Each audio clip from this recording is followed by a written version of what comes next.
Helo gyfeillion, sydd hwyl ebyn hyn. Mae'r hydref yn tydi yn cael ei afael yna ni. Mae'r nosweithiau yn dod i mewn, mae'r plant yn ôl yn yr ysgol. Sut brofiad ydy hynny iddyn nhw? Mae'n amser gyhyd yn tydi.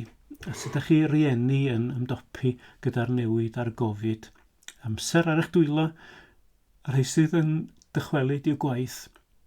Ydych chi'n medru ymdopi? A sut ydych ni yn ymwneud â'r holl o bethau sydd yn pwyso ac yn gwasgu arno ni yn y cyfnod yma? Stori sydd gennym i chi heddiw yma.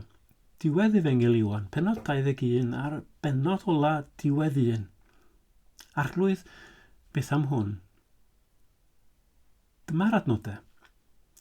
Trodd Pedr, a gwelodd y disgybl yr oedd Iesu'n ei garu yn ei Canlyn.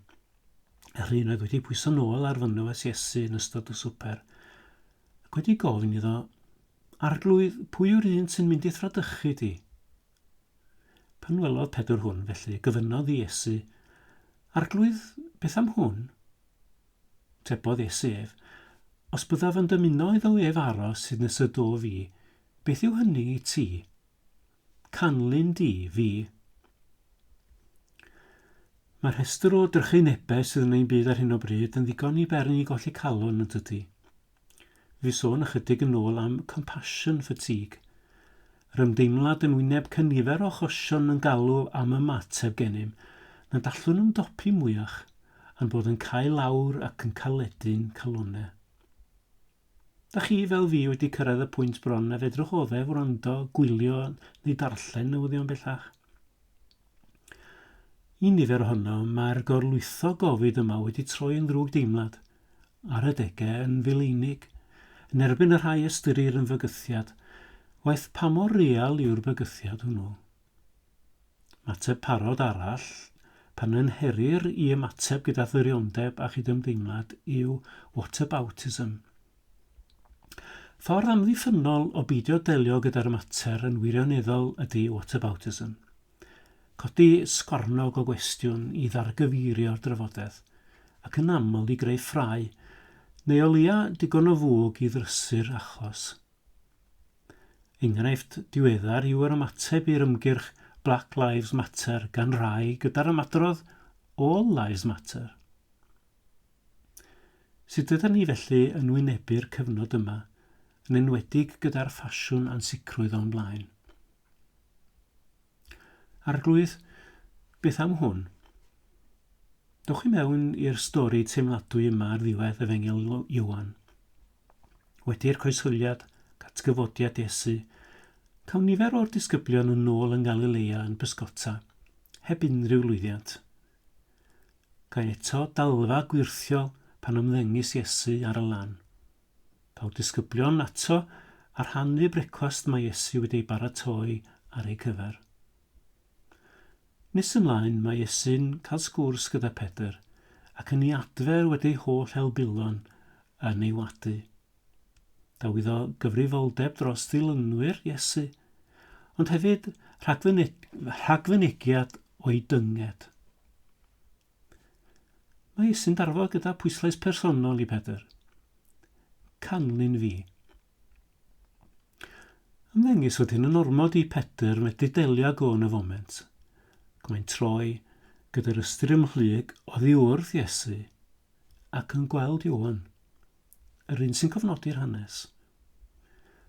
Mewn ymateb dynol iawn, mae Pedr yn gwneud ymgais glew i ddargyfeirio'r sylw oddi arno ef i Ioan ac yn gofyn, Arglwydd, beth am hwn? Sylwch ar ateb Iesu iddo. Os byddaf yn dymuno iddo ef aros hyd nes y do fi, beth yw hynny i ti? Canlyn di fi. Mae'r criw o ddisgyblion yn gweld y sgwarnog mewn amrantiad ar ei hôl hi. Aeth y gair yma ar led ymhlith ei ddilynwyr a thybiwyd nad oedd y disgybl hwnnw i farw, ond ni ddwedodd Iesu wrtho nad oedd i farw, ond os byddaf yn dymuno iddo aros hyd nes y do fi, beth yw hynny i ti? Pwynt Iesu yw, beth yw hynny i ti? Canlyn di fi. O beth yw hyn i ni? Dyma dwi am ei adael gyda chi. yn gyntaf. Ceisiwch drwy'r holl dwndwr i ddirnad beth sydd wedi'i roi i chi. Allwn ni byth ymdopi ar oll o'r gofalon. Diwedd y peth yw na ofalon am ddim ac fe geledir ein calonnau yn llwyr. Rhoddodd Iesu gorchwil penodol i Pedr gan ei grynhoi gyda'r gorchymyn Canlyn di fi. Nid oedd ei gymryd arno ei hun beth a roddwyd i Ioan. Mae hyn yn ddiddorol yng ngoleuni y gorchwil i borthi a bugeilio'r defaid a gafodd Pedr. Sut y gallaf gyflawni'r ffasiwn gofal ohono ei hun heb gario beichiau pawb? Daw'r ateb yn syml gyda'n pwynt olaf. Canlyn di fi. Mwyn medru cyflawni y gofal a roddwyd arno, mae Iesu'n siarsio Pedr i ofalu amdano ei hun yn gyntaf. Nid unrhyw fath o gyfiawnhad i hunanoldeb yw hyn, na yn hytrach hunanofal. Os oedd Pedr i gyflawni'r oll a roddwyd arno, ac am wynebu ei ddiwedd yn ddewr, roedd y rhaid iddo gadw i lygaid ar Iesu a'i ganlyn ef. Ym mywyd Pedr roedd sawl achlysur pan drodd ef ei olwg at ei amgylchiad ac oddi ar Iesu. Tonau ar y môr, rhaid yn ei gyhuddo fod yn ddilynwyr adeg prawf Iesu ac yn y blaen. A dyma'r wers i ni. Yr unig ffordd y gallwn ganfod ein ffordd drwy'r dryswch ar Mae'ri all ein llethu heddiw yw ein bod yn ymarfer hunanofal ac yn sicrhau ein bod yn canlyn Iesu. Dywed Iesu'r pwynt mewn ffordd arall yn y bregeth ar y mynydd. Yn ceisiwch yn gyntaf deyrnas Dduw a'i gyfiawnder ef, a rhoi'r pethau hyn i gyd yn ychwaneg i chwi. Peidiwch felly a phryderu am y fory, oherwydd bu gan y fory ei bryder ei hun. Digon i'r diwrnod ei drafferth ei hun. Beth yw hynny i ti? Canlyn di fi. Diolch yn fawr chi gyfeillion. Dyn ni'n gobeithio medru cyfarfod wythnos nesa. O flaen Capel Tegid mewn cyfarfod awyr agored. Mi fydd yn beth difyr yn bydd medru dod i'n plith yn gilydd eto. Cofiwch gwisgo mwgwd, cofiwch cadw pellter priodol ar wahân.